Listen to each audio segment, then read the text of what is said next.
cracking, y'all? You are now watching Boo TV. Appreciate you for stopping in. Like, comment, subscribe, hit the bell, stay notified, and let's get into the topic for today. What's cracking? Wanted to take the opportunity to get back into some of these Making the Case episodes that our boy Creontis has told us to continue to check out, and thus I shall. So this one is not making the case for a player, but making the case for a specific team. And we all know the most popular Chicago Bulls team ever, the 96 Bulls, those record breakers, all right? Without watching this, that Chicago Bulls team was my choice for best team of all time. I think there may have been some teams that might have been a tough matchup for them, possibly. But I don't think that necessarily makes those teams better against the rest of the field, if that makes sense. But anyway, let's get into it. What's the goal of basketball? To win, right? But not just to win individual games. The ultimate goal is to win a championship. Of course, basketball is a team sport. Championships are won by the most complete, most inspired team. Every champion deserves credit, but the question on my mind is, who's the greatest team of all time? With apologies to Bill and Wilt, I have a list of 8 teams since 1970 that I want to look at as having a claim to that distinction. It is a loaded question, and one that I ultimately can't answer. Is it the teams that were front runners from beginning to end? The ones who were unbeatable at their peak? Maybe the ones who tapped into something special and overcame countless obstacles? There is no right answer. It's your job to make your own call. And it's my job to make the case. So today, I'll be making the case for the 1996 Chicago Bulls as the greatest basketball team of all time.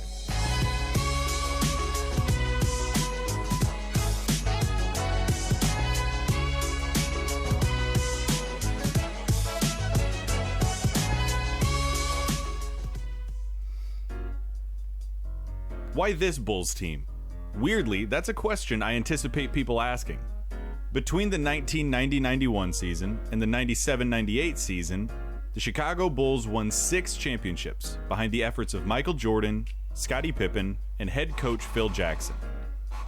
Each was punctuated with immortal, memorable scenes. A crying Jordan holding his first trophy, a shrug, a flu, and more than one iconic series icing shot. Why this team and not another? People who fancied themselves basketball snobs occasionally sort out those who submit the 96 Bulls into this discussion. No way, they say. The 91 and 92 Bulls were way better. Michael and Scottie were younger, the league was more competitive, and they had way more depth on the front line. Yeah, the 96 Bulls record is impressive, but the league had expanded. New teams had diluted the talent pool and created a vacuum. For you to say that the 96 Bulls are the best just goes to show that you don't really know what you're talking about. You probably love Patrick Beverley, don't you, you filthy casual? And those are some valid points. Michael and Scottie were younger. The league was more competitive. And those teams did not suffer from the same dearth of talent in their big men that the 96 squad did. So, here's the facts. They went 72-10, the best record to that point in NBA history, and the first team to win over 70 games. Their 87-13 overall record is the highest winning percentage of any team ever. Wow. They paced the field in nearly every important statistic, and still have the highest net rating for a single season ever. I didn't think about the fact that they only lost 3 games in the playoffs that season too. Combined 13 games? Yeah, that's nuts. Their roster consisted of Hall of Famers Michael Jordan, Scottie Pippen, and Dennis Rodman. Tony Kukoc came off the bench as one of the best sixth men of all time. Ron Harper was a defensive specialist at point guard. Steve Kerr and Judd Buechler provided offense off the bench, while Luke Longley and Bill Wennington manned the middle. Why not use a different Bulls team? Because by nearly every metric that we use to measure teams, this team is not only clearly the best Chicago Bulls team ever, it is the greatest NBA team ever. They won more games than any other champion has ever won. That alone should count for something. The entire goal of the sport is to win games and win the championship, and the Bulls did it better than anyone. Their resume is immaculate. 72-10 and the chip, yeah, but Michael Jordan was the league MVP and leading scorer. Dennis Rodman won the rebounding title. Phil Jackson won Coach of the Year. Jerry Krause won Executive of the Year. Tony Kukoc won Sixth Man of the Year. Mike, Scottie, and Dennis made First Team All-Defense, and Michael and Scottie were both named to First Team All-NBA. No matter where you look on this team, all you find are the hallmarks of excellence. Where else do you start than with the greatest basketball player of all time, Michael Jordan? Sure, he was younger in 91 and 92. You could make the argument that he was a better individual talent then, but Right. Give me this Michael over the rest. After a nearly 2-year hiatus to pursue a dream of professional baseball, Jordan returned as a more mature, more evolved player. He doesn't fly quite as high as he used to, but he doesn't need to. He's smarter than he's ever been. He picks his spots and knows exactly how to get there. He's still the most lethal scorer in the league, still the nightmarish amalgamation of quickness, Golly. strength, touch, speed, shooting, and know-how. His drives to the basket still draw the breath of every spectator across the globe. He trusts his teammates, kicking them the ball when they get open or as he gets doubled. He still has the abilities to wreak havoc on the defensive end and does so with zeal. He doesn't take nights off and he doesn't get tired. He led the league in minutes and played in all of Chicago's 100 games that season. As I have said before, a basketball in Michael Jordan's hand is the defining image of the sport. It feels like they were made for each other, and that we should celebrate the fact that they were able to intersect. He was the best offensive player in the game, able to score seemingly at will from everywhere on the court, had developed into a capable and willing passer, defended at one of the highest levels in the league, and, dare I say it, took nearly every matchup personally. Right alongside him, as he was for every championship campaign in Bulls history, was Scottie Pippen. Often cited as the greatest sidekick in basketball and perhaps all of sports, the moniker should carry no insult when applied to Pippen. The 6'7" forward with the 7'3" wingspan from Central Arkansas made it all work and goes down as arguably the most complete basketball player of the 1990s. He filled in the blanks, as Chuck Daly once said, with passing, scoring, ball handling, defense, confidence, and leadership. Whatever the team needed, Scottie provided. To his own individual credit, during Jordan's first year playing baseball, Pippen finished third in MVP voting, and the Bulls were competing as legitimate championship contenders. The following season, again without Jordan, Pippen led the Bulls in every major statistical category. By 96, Pippen had settled comfortably into an average of 20 points, 6 assists, and 6 rebounds a night. And did I forget to mention that Pippen might well be the best perimeter defender in NBA history? Shoot. Well, Scottie Pippen might well be the best perimeter defender in NBA history. It was Pippen who was often given the responsibility of guarding the opposing team's best scorer, a fate similar to being sentenced to Alcatraz. Scottie was made to play defense and did it with every inch and ounce of his body. On that end of the floor, he was nearly as destructive as Jordan was on offense. Yes, it's true that Scottie succeeded next to Jordan. But it's just as true that Jordan only succeeded next to Pippen. They formed a perfect partnership, different in so many complementary ways. Where Michael's intense competitiveness led him to berate and criticize his teammates in order to get the most out of them, it is universally said that Pippen's presence was just as necessary, the yin to Jordan's yang, with his amicable demeanor and willingness to put his arm around teammates. It was his contributions and sacrifices, as much as anything, that put the Chicago Bulls in position night in and night out to succeed. You cannot construct a more complementary team player for nearly any roster or play style than Scottie Pippen. Rounding out the big three was the most enigmatic man in the show, Dennis Rodman. When I made a video talking about the 1989 Pistons, I mentioned that the Pistons' Dennis Rodman was not the one with the hair or the tattoos or the relationship with actresses like Madonna and Carmen Electra. This version of Dennis Rodman is that guy. As his life and career progressed into the 90s, Rodman's behavior became erratic. His personality, eccentric. Following a less than stellar stint with the Spurs, the 34-year-old Rodman was traded to the Bulls in advance of the 95-96 season. Of note, Rodman was and is the best pound-for-pound rebounder of all time. It's not an argument. He paced the league in boards with 14.9 a game. David Robinson was second with 12.2. Dennis Rodman averaged 22% more rebounds than David Robinson and couldn't have been more than an inch and a half taller than Michael Jordan.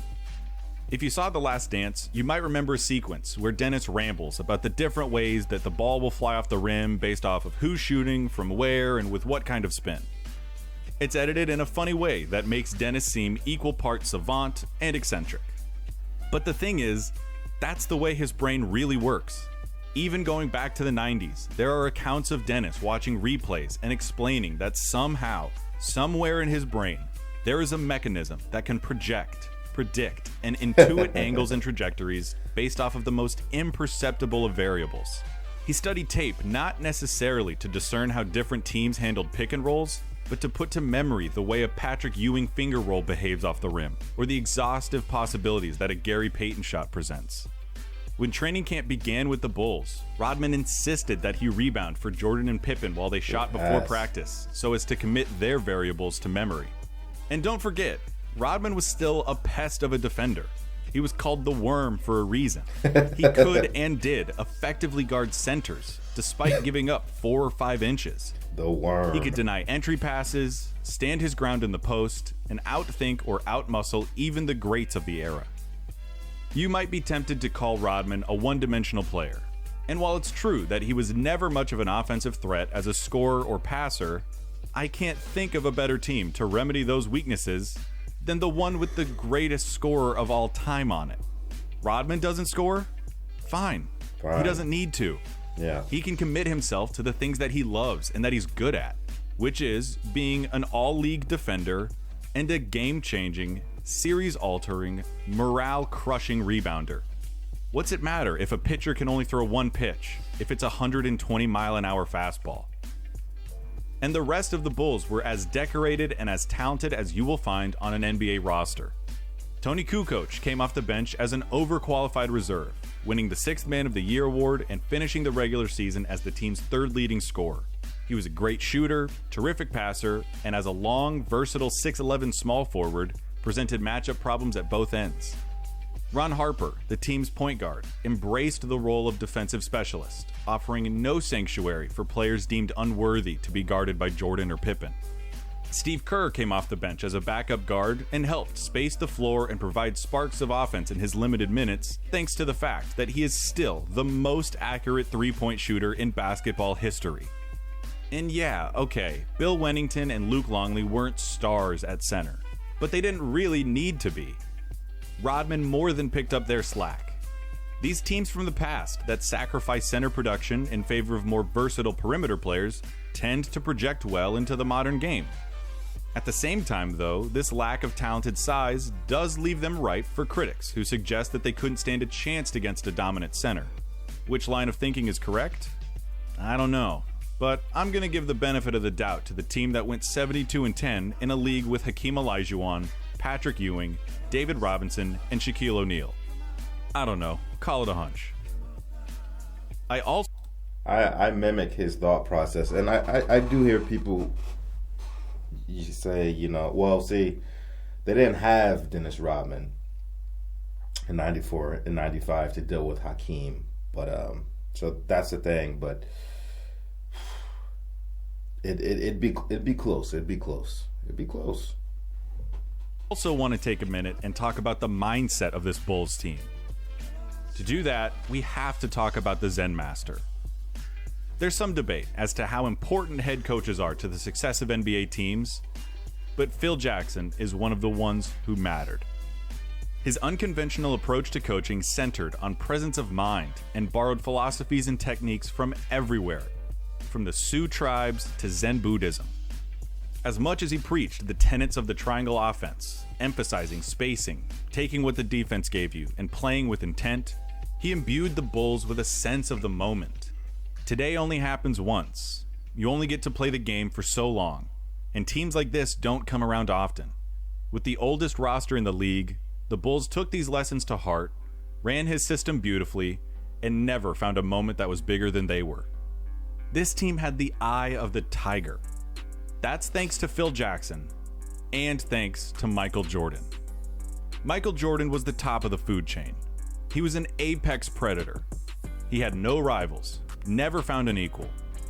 He competed and wanted to win to a fault. Nobody trained harder than he did.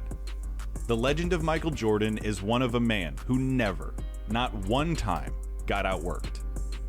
And that work ethic was applied unilaterally to his teammates. They were berated and held to the highest standard of performance in professional sports by a pathologically competitive maniac. As a result, every member of the '96 Bulls was honed like a blade. You had to be a stone-cold competitor with ice in your veins to run with Jordan. You have to take that into account when talking about the greatest teams of all time. If teams take on the identity of their best player, then this team is unlike any other. You can talk about matchups and schemes and systems all you want. This team goes into every game with a Michael Jordan mindset. They don't just...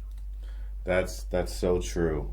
I remember after the Lakers lost in the 2008 finals to the Boston Celtics, and, you know, some of the players on the team were getting called soft, mainly Powell, and, you know, as a whole, I guess. And then Kobe's like, the thing I had to figure out more than anything going into the next season, if we wanted to redeem ourselves and win a championship, is how do I instill my DNA into everybody else? And that is the biggest thing he had to figure out moving forward. And he did.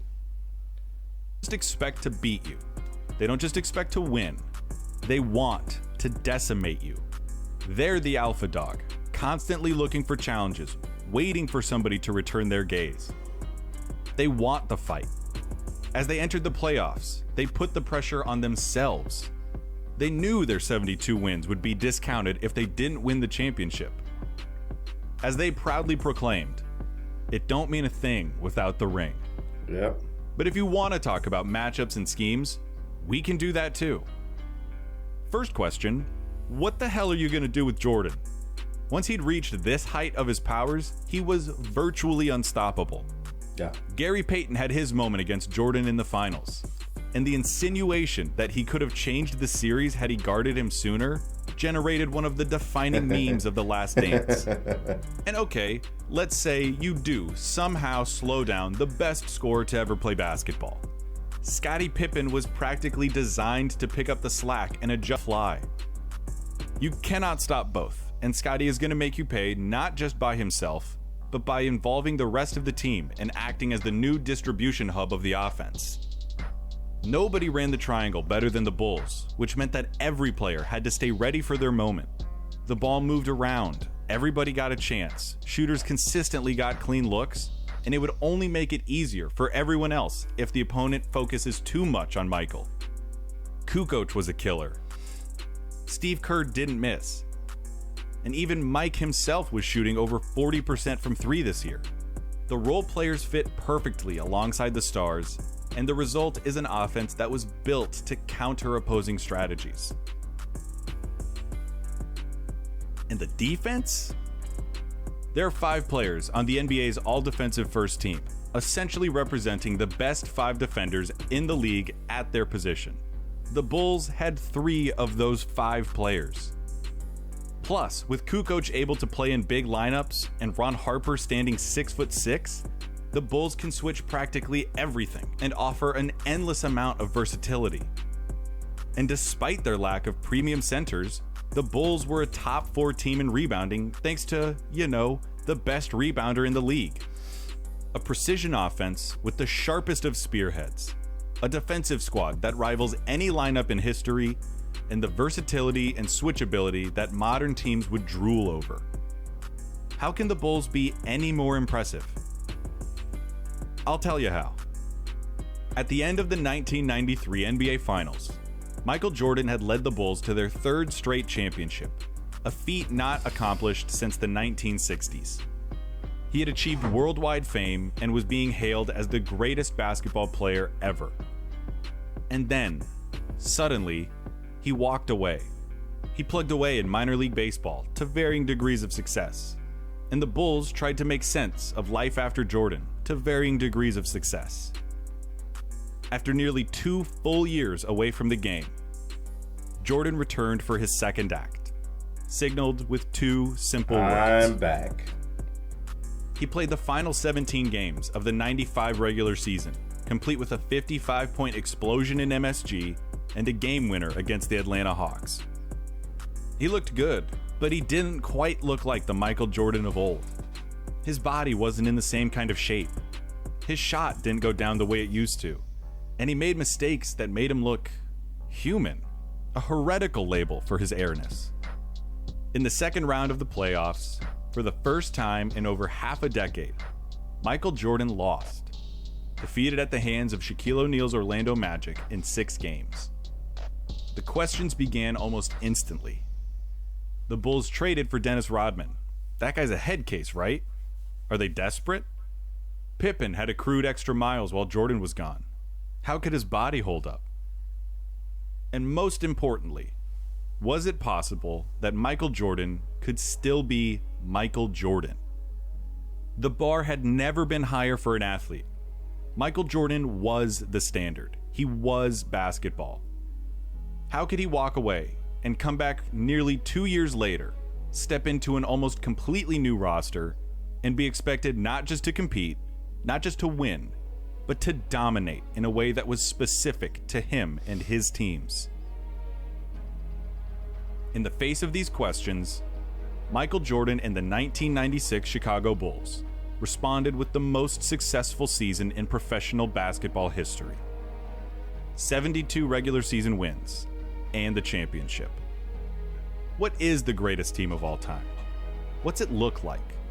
Who's on it, and how would you know that they're the greatest of all time? They'd probably have the best sidekick ever, someone who can do anything on a basketball court, including completely neutralizing the opposing team's best player. They'd like to have the best rebounder since color television, another player who isn't afraid of anything and who can stop giants in their tracks. They would love it if their coach just so happened to be the most decorated man to hold a clipboard. And they'd be lucky to have, the most accurate three-point shooter in history, the best 6th man in the league, a bulldog of a point guard, a roster full of toughened, capable, willing players who have all been forged in the fire of their leader, the greatest player who has ever competed in the sport of basketball. And you'd know that they were the greatest by their play. They'd elevate their games from competitions to performances. Spectators would leave awestruck, forever grateful to say that they saw this team. They were there. They witnessed history. This greatest of teams would look a whole lot like the 1996 Chicago Bulls. Because that's exactly what they are. The greatest basketball team of all time. I mean, that was pretty well put together. Clayton usually does a fantastic job at getting all the big points across and adding appropriate context and even playing devil's advocate with himself at times. But yeah, I mean, those are all the reasons that I have said in the past why I think that Chicago Bulls team. And like I said, I didn't even think about the playoff record in lieu with the championship. It's like, man, they only lost the whole entire, from beginning of the season to championship winning game. They lost 13 games. Incredible. and knocked out quite a bit of Hall of Famers, S class Hall of Famers at that, in that playoff run, man. It's this phenomenal team, and like just he mentioned the bar, right? The bar was Michael Jordan, but think about it this way. This is one way to look at it. Like how much of a hurdle Michael Jordan's own bar was for him after being away from the game for almost 2 full years, playing a handful of games in the 94-95 season into the playoffs, not quite in shape, not quite in basketball shape, not quite himself, not quite in rhythm. And he's looking at this own bar that he had set for himself. And now he's the one that has to meet that bar. And he excelled. With all these questions looming about would we ever see the Michael Jordan of old again, you're going to get a reinvented, better version of Michael Jordan. And that's saying a lot because the dude was already being held as, for some people, they're already starting to call him the greatest player of all time prior to him retiring, right? So that part is crazy, man. But they had a squad, man. I don't call the Chicago Bulls team a super team. Some people call them a super team. Not me. I kind of like, I guess, what's your criteria for super team, right? For me, it's like if you got 3 top 10 to top 15 all-around players, 3, especially if 2 of them are in the top 10, and you got another one that might be in the top 10 or maybe top 15, you got yourself a super team. And how you build around it, whatever. Some teams are able to put more super quality players around them, taking veterans minimum contract so that they can make it work, so that they can, chase a championship or get the ring, even though their talent level would probably warrant more money, but they took less to get the chip. And then you got some people that just fill them in with people that are worth the minimum contract, right? So there's just different variations, but Rodman was an absolute beast on defense, and like I agree, pound for pound, the greatest rebounder ever, and pesky on defense, the worm. But he was just so limited offensively that he didn't have that all-around package per se, or some kind of all-around package. But and I agree with him. Who cares? They didn't need a scorer, so that's why Dennis Rodman worked. They didn't need that. They needed somebody to play bigs, be pesky, get rebounds, block shots, and that's who they got. And they got the best guy at it, all things combined, right? And Kukoc was, no question, Kukoc was a beast, 6th man of the year, man. Could stretch the floor, had size, shoot the 3-ball, pass. Dude was solid. And then everybody else, Ron Harper wasn't quite, he was outside of his prime at that point, but solid defensively. Kerr did what he had to do, shoot the ball, move within the triangle, be trustworthy, all those kinds of things. Winnington did his job well. But me personally, I don't consider him a super team, but that's just me. That's just me. Some people may disagree with me. Nobody was calling that Chicago Bulls team a super team ever up until the decision and LeBron James forged the super team of a bunch of players still in their prime, him, Wade, Bosh. And then to try to, as people started saying, well, LeBron made a super team. As that narrative started going around, people that were pro-Miami, pro-LeBron started saying, well, Jordan had a super team. But I was like, what? You never said that before. Now you want to say that? But anywho, at the end of the day, doesn't really matter, no. But, yeah. That's my pick for the greatest team of all time. Though, I think in a 7-game series, me personally, I think the 2001 Lakers would have gave them a run for their money. Kobe versus Jordan. Pippen could not guard Kobe. Kobe at a younger age was cooking Pippen in the 90s. You can check the video footage. So 2001 Kobe, Pippen couldn't do anything with that man. And people say, well, you saw what Rodman did to Shaq in Orlando, which is true. Rodman was pesky as hell, was annoying as hell. But the 2001 version of Shaq ain't the Orlando Magic version of Shaq. So I would have liked to see how that Rodman 2001 version of Shaq would have went. Because that Laker version of Shaq was a whole nother monster. But anyway, I'm going to react to that video too for the 2000-2001 Lakers squad. You know, I'm a Laker fan. That's my squad right there. You know, we almost went undefeated in the playoffs, you know. But anyway, shout out to the Chicago Bulls. Mike, Pippen, get your head straight, buddy. Like, comment, subscribe. Let me know what you think about it. And I'll catch you on the next one. We out, baby.